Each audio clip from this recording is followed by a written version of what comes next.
Hello बच्चों, let's read this question. This question says that chromatin consist of. तो basically इस question में हमसे पूछा गया है कि क्रोमेटिन क्या कंसिस्ट करता है।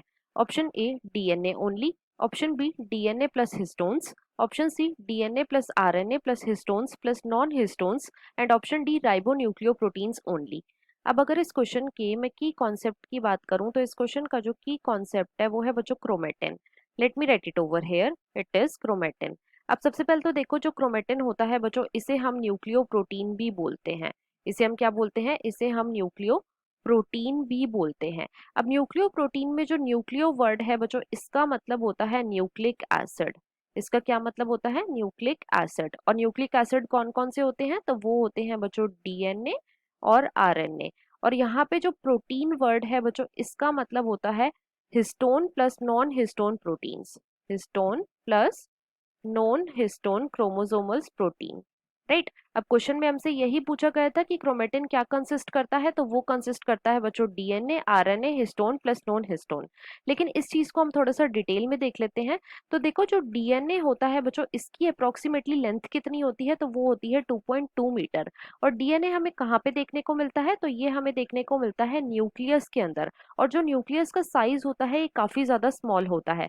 तो बेसिकली होता क्या है कि जो डीएनए होता है बच्चों, इसकी पैकेजिंग होती है जिसकी वजह से ये न्यूक्लियस के अंदर फिट आ सके। तो डीएनए जो है ये पैक होता है जिसकी वजह से ये न्यूक्लियस के अंदर फिट हो सके। अब होता क्या है कि जो डीएनए होता है बच्चों, सबसे पहले तो ये एक नेगेटिव चार्ज मॉलिक्यूल है। ये क्या है? ये एक नेगेटिवली चार्ज्ड मॉलिक्यूल है। साथ ही साथ जो डीएनए होता है, इसका नेचर कैसा होता है? तो ये होता है बच्चों एसिडिक। अब क्योंकि डीएनए जो है ये एसिडिक है, तो बच्चों इसको रैप होना पड़ेगा अराउंड बेसिक प्रोटीन। ये किसके अराउंड रैप होता है? कुछ बेसिक प्रोटीन। और इन प्रोटीन्स को हम क्या बोलते हैं? इन्हें हम बोलते हैं बच्चों हिस्टोन प्रोटीन्स। इन्हें हम क्या बोलते हैं? Histone protein. और जो हिस्टोन प्रोटीन होते हैं, इनके अंदर कौन कौन से अमाइनो एसिड हमें देखने को मिलते हैं? तो वो होते हैं बच्चों बेसिकली लाइसिन और आर्जिनिन। Lysine and arginine. और ये क्या है? ये बेसिकली बेसिक अमाइनो एसिड है।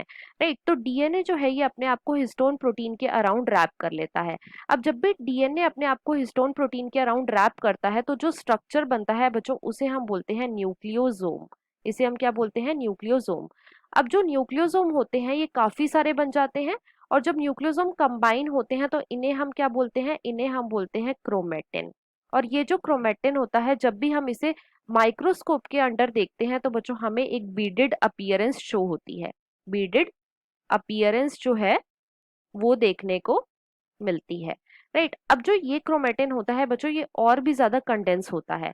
तो ये कैसे कंडेंस होता है? तो ये जो क्रोमेटिन होता है ये अपने आप को रैप करता है around non histone chromosomal protein. Non histone chromosomal protein. और एक स्ट्रक्चर फॉर्म होता है जिसे हम बोलते हैं क्रोमोसोम। जिसे हम क्या बोलते हैं? जिसे हम बोलते हैं क्रोमोसोम। साथ ही साथ बच्चों, जो क्रोमोसोम होते हैं, अगर हमें इनकी शेप को या फिर इनकी मॉर्फोलॉजी को बेस्ट स्टडी करना है तो वो हमें देखने को मिलती है मेटाफेज स्टेज में। कौन सी स्टेज में? मेटाफेज स्टेज में। अब क्वेश्चन में हमसे क्या पूछा गया था? क्वेश्चन में हमसे पूछा गया था कि क्रोमेटिन क्या कंसिस्ट करता है, तो वो कंसिस्ट करता है बच्चों डीएनए, आरएनए और नॉन हिस्टोन प्रोटीन। और इसके अकॉर्डिंग जो हमारा मोस्ट अप्रोप्रिएट ऑप्शन होएगा वो है बच्चों option number C. So the final answer of this question is option number C. I hope you understood it well. Best of luck.